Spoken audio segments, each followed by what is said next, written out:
going? No, I have no complaints. Well, It's like we're getting used to this now. We see each other now every second day almost. yeah, well, we tried to. We tried to. I like these podcasts. Now at least we get to spend some time together. Yeah, no, it's always good to. Off the record and on the record. Yes, no, but there's always something to do and something to talk about and stories to share, and that's the whole purpose of this podcast sessions, is to share our experiences with everybody out there. So, no, lekker, always good. Right. It's been a while for me in the trophy room. You and 𝗥𝗶𝗳𝗹𝗲𝗹𝗀 had a nice session.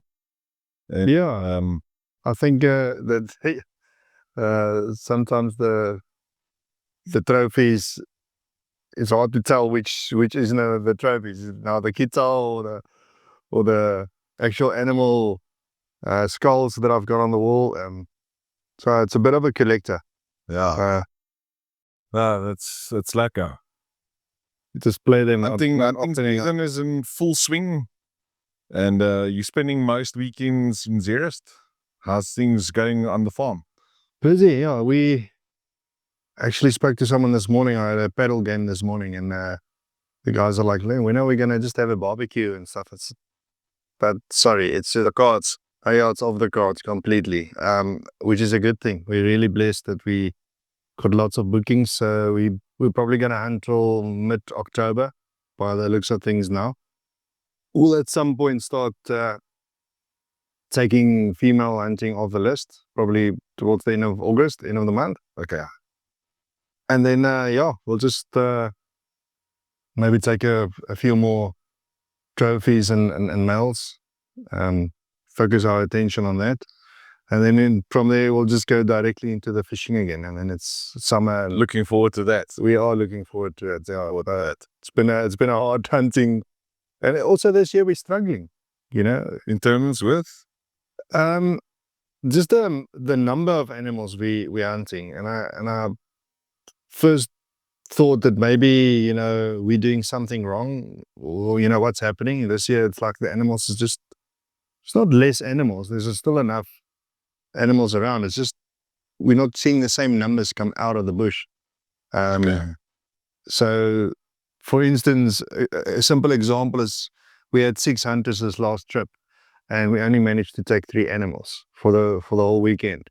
Sure. And that's over 4 days. It's basically over 3 days. So we come in the Thursday, we hunt the whole Friday, the whole Saturday, Sunday morning, everybody checks out again.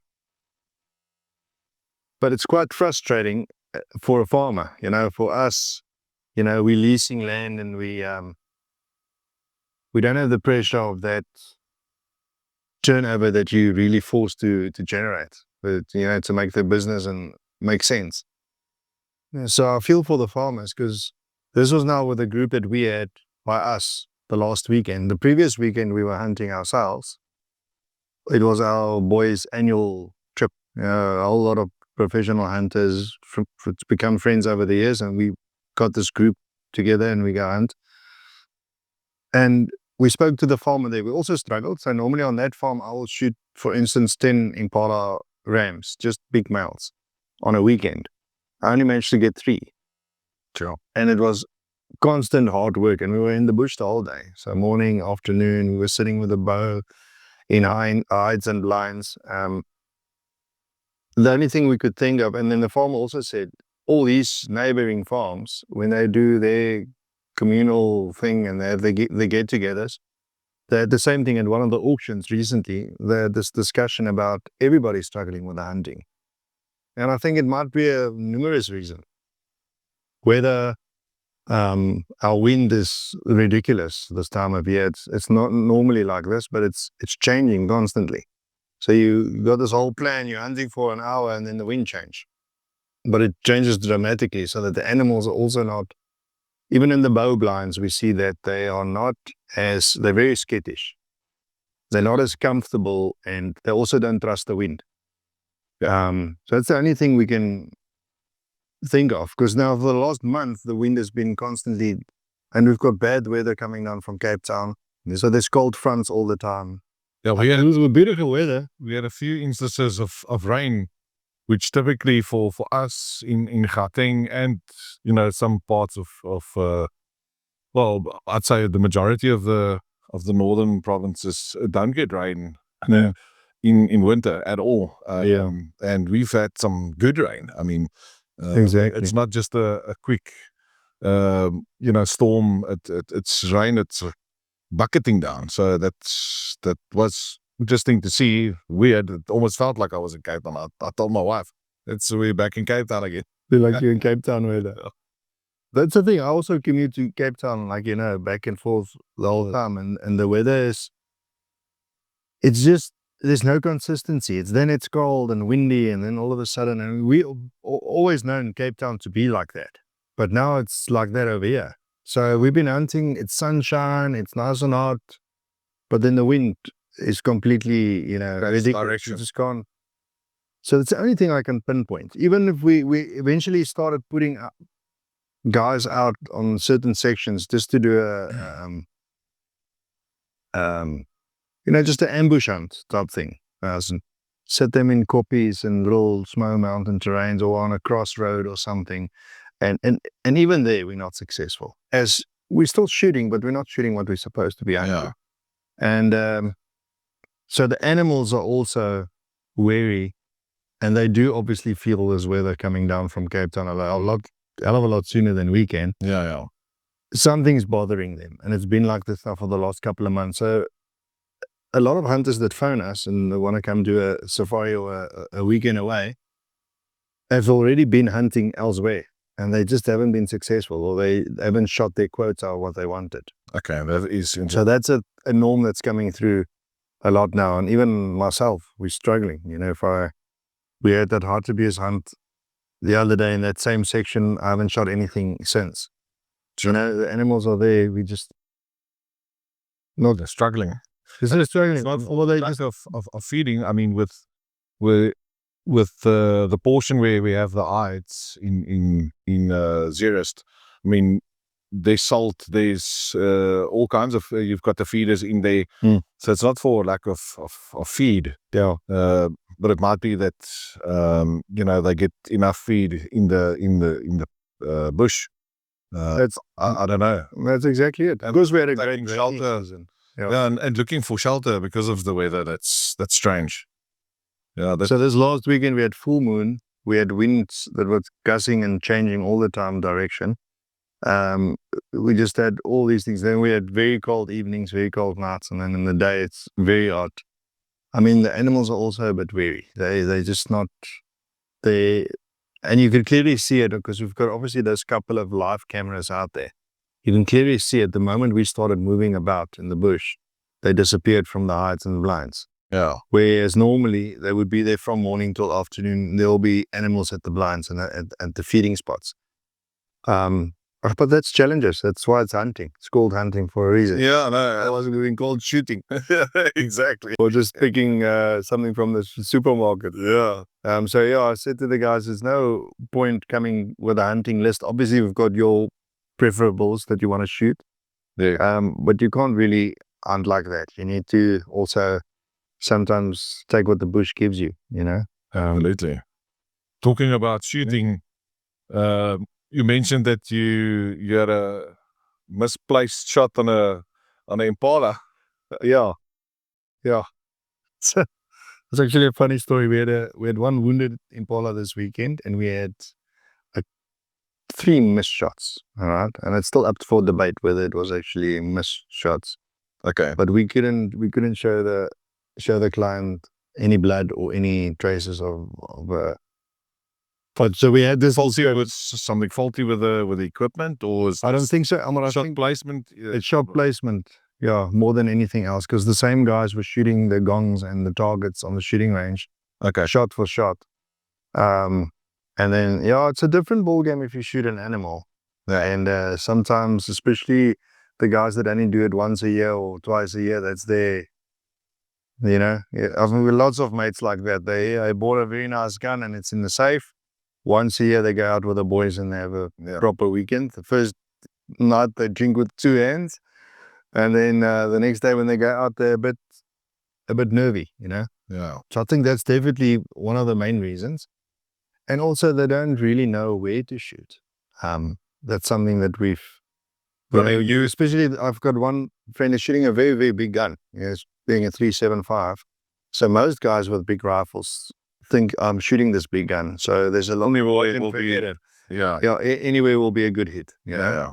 And that's the first mistake that most people make is shot placement is still rule 101 on any hunt or any rifle you shoot. And I mean, you obviously as the PH will advise the hunter where to shoot, but I mean, it's still down to the hunter. Yeah. To make that call and to make sure that the crosshairs are pointed in the right direction. Maybe just expand a little bit on shot placement and your experiences. I'm not sure. You do obviously your utmost best to.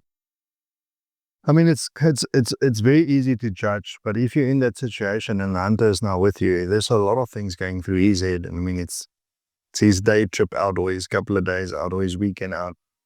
He's already nervous and he's got this buck fever, which is a real thing. You know? Absolutely. And I also to this day get very excited, even if someone else is shooting. I'm sometimes getting more buck fever than they do, because it excites me, you know. And only a hunter can explain that, or can explain it. Yeah. Is that you can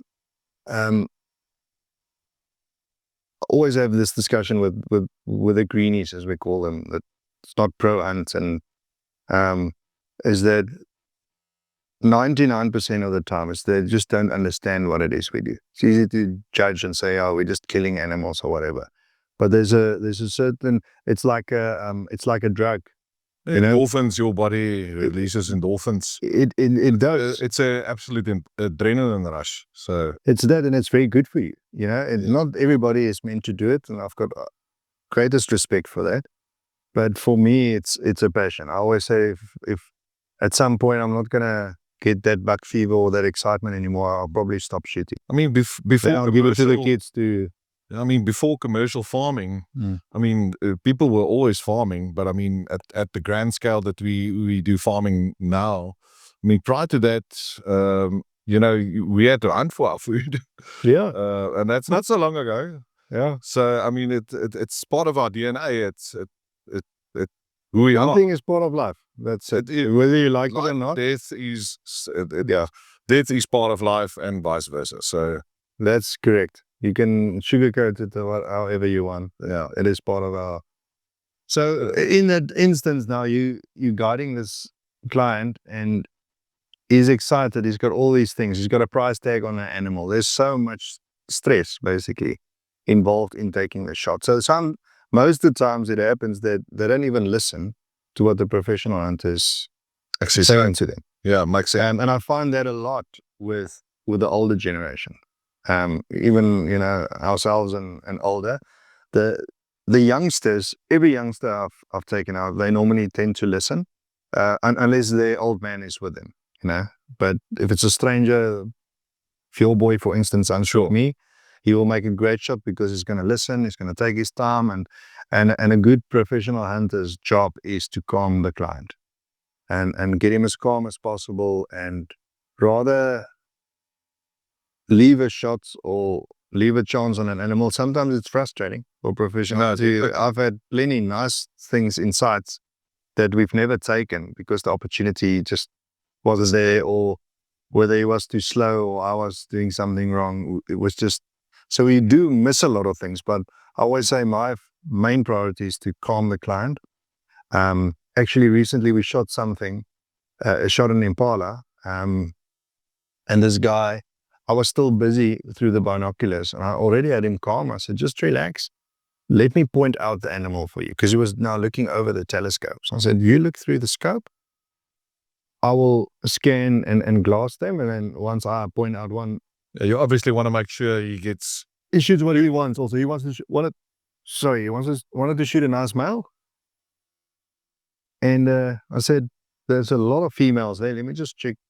And then the next moment the shot went off. He said he was so excited. He just, when one came in the crosshair, he just shot. Just straight. So you get that often, okay? And there I'm also at fault because, you know, from the get-go, you should tell the guy, listen, you keep your finger off that trigger. Until I tell you, yeah. But it happens quite often that the guys just get so excited, they don't listen to it.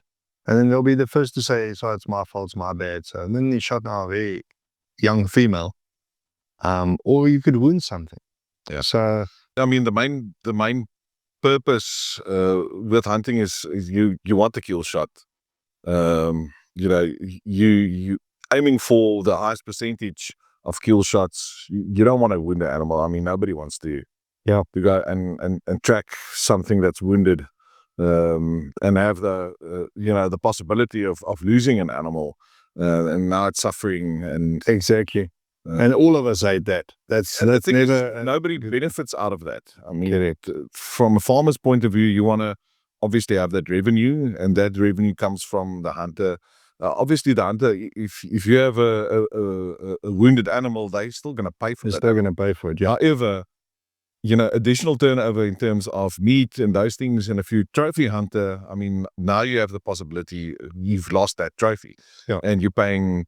Almost certainly you've lost the trophy. Yeah. So that's exactly that's something everybody wants to avoid. So shot placement, you've touched on that now. That is a major thing. So we also try and explain prior to going out on the hunt, what are we going to go for? Luckily in South Africa, most of our vitals and stuff is more or less in the same vicinity. It's just angles more than anything else. So everybody knows where a double lung and a hard shot is. I always say a hard shot's a great shot, but it's a very risky shot. Yes. So I try and keep my clients away from the hard and away from bones and legs and all that type stuff. So double lung is more than good enough. And it's just to explain to the clients where and what the angles are and what to aim for in such instances, you know. It's not always a perfect world. I shot an impala with a client this weekend, one of them that was wounded. And it was a very difficult shot. The impala was looking through very thick brush, and it was facing us. Well, it was broadside, but you could only see the neck and the head stick out. And we made a call to go for that thick neck where the neck and the body comes together. We made a call through a small little opening in the bush. Okay. That we're going to go for that. And then as he was looking through the telescope, he said, no, I'm not comfortable with my line of sight. But I put the sticks out and I looked through that hole and I saw a gap there. Obviously, he's seen now something else. He's at a different height or whatever. Could have been anything.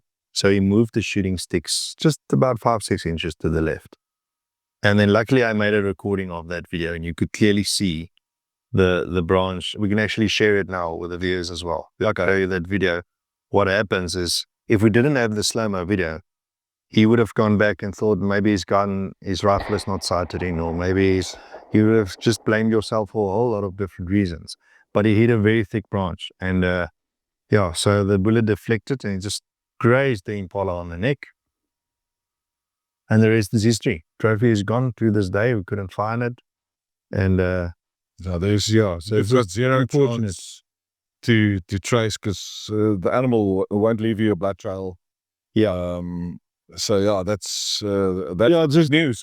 It's not great news at all. Shame. I was feeling so bad for the guy. And does that now qualify as it's a wounded animal? That's just a payment due. He has paid. And sometimes it's part of the hunting. It's part of the injuries. You don't win them all. I mean, every game's got their injuries. Every sport every sport's got their injuries. But that's never nice. That's something that I'd always dread. In that instance, I almost felt like I want to contribute and help him pay on it, because I just feel so bad for the guy. It was just unlucky. He didn't make a bad shot at all. I was probably at fault to try and force that shot on him. Because impala was already looking at us. That was our opportunity. I would have taken the shot if it was me. It just happens. It's very unfortunate. I think in hindsight now, if we had a thermal drone on at hand, what our available, because we hunted now in all days a couple of weeks back, and the farmer had a thermal drone, which they use for security purposes and a lot of things. It is amazing what that thing can do. Elmar, they wounded yes, it sounds like we're just wounding stuff. Yeah, that's not great for. But the one hunter shot a zebra. He actually made a good shot, but got away. It was late evening, and the decision was made just to leave the zebra for, let it be. Obviously, there's lots of hyena, lots of leopard, lots of jackal. So there's a lot of predators in all days, and especially on that farm. So it was a long discussion. Are we going to now try and? But then you stand the risk of pushing it too far and never getting it. Yeah. So we made the call. Listen, if the meat goes, the meat goes. If something comes in and feast on it for the night, it's fine. And then the next morning, bright and early, the farmer's son went out with a thermal, and then they picked it up. Oh. So they picked the heat up, and then it already died. So it wasn't necessary for a follow-up shot, which we thought would most probably be the case. Yeah. But there I've seen something that I like. That tool can be so nicely utilized, because that impala, for instance, we also shot early morning. So we went back the same afternoon, late afternoon, into the evening. In that same area, we would have picked up the heat. And then we could have made another stalk on it. Because at some point we did chase it up. Okay. But then it ran just to such a point where we couldn't find no direction. We know that camp also is there. The grass is like carpet. Yeah, so it's impossible to do tracking unless you've got blood to go on. Yeah. So dogs or a thermal drone would have been the ideal thing, which we didn't have. It's just unfortunate. It does happen. It does happen. I mean, it's not all rainbows and unicorns. No, exactly. Things do go wrong, but I mean, we try and mitigate, that potential loss with everything like this thermal scope you have here and professional shooting sticks. I mean, this is probably a game changer. By far. I mean, nobody shoots, just from off the shoulder. I mean, those days are long gone. It's long gone. I mean, you want that kill shot, and you still get the same experience, but your chances of success is elevated to a point where, that has been mitigated. Yes. So this is phenomenal. I mean, pricey, but I think definitely worth it. We had a chat about it earlier. Yeah. And also, it boils down to animals are expensive now. Hunting has become such an expensive sport that you obviously want to, you want to use the best technology you can. +%. Yeah. Success rate. Exactly. In the old days, it was, look for the nearest branch and. Yeah. But also Kudu impala was so cheap. I mean, most days you could still hunt them for free. It was you do the farmer a favor, he put a roof on his extension on his house, it gives you a couple of kudu type thing. There was always, you could negotiate. Yeah. These days it's such a expensive exercise and such a it's the sport has just changed. What do you pay in South African rands for a kudu, for argument's sake, or in dollars? I mean, what's the dollar? The thing is, you're gonna shoot kudu. Yeah, you're gonna shoot. Obviously, the dollar will also always be. I mean, there's no hiding behind the fact that is why the business module is set up to hunt with overseas clients, because that's the only way you're gonna really grow your business. So we need the dollar, although the rand is not. We're not gonna ever, chase the local hunter away. But obviously you're getting a value for your kudu now. So, I mean, a very good or a decent kudu bull will range anything from 25 to 30,000 rand. Yeah. For us, which is about, $1,500. So you can do the math on what and how and why we charge what we charge for the overseas market. Yeah. So I think the idea is that most farmers now and the kudu bull that either does not have the potential to become that 54, 55 and above 𝗥𝗶𝗳𝗹𝗲𝗀, then they'll put that aside for the biltong hunters and stuff. Because most South African hunters wants to hunt for meat. It's very, and that's all. Yeah, it's not every day you get a guy that really wants to shoot a trophy. No, I mean, venison is very sought after. Everybody in South Africa loves biltong. Very few people don't, but I mean, you know, it's a big thing in South Africa. That's part of our culture.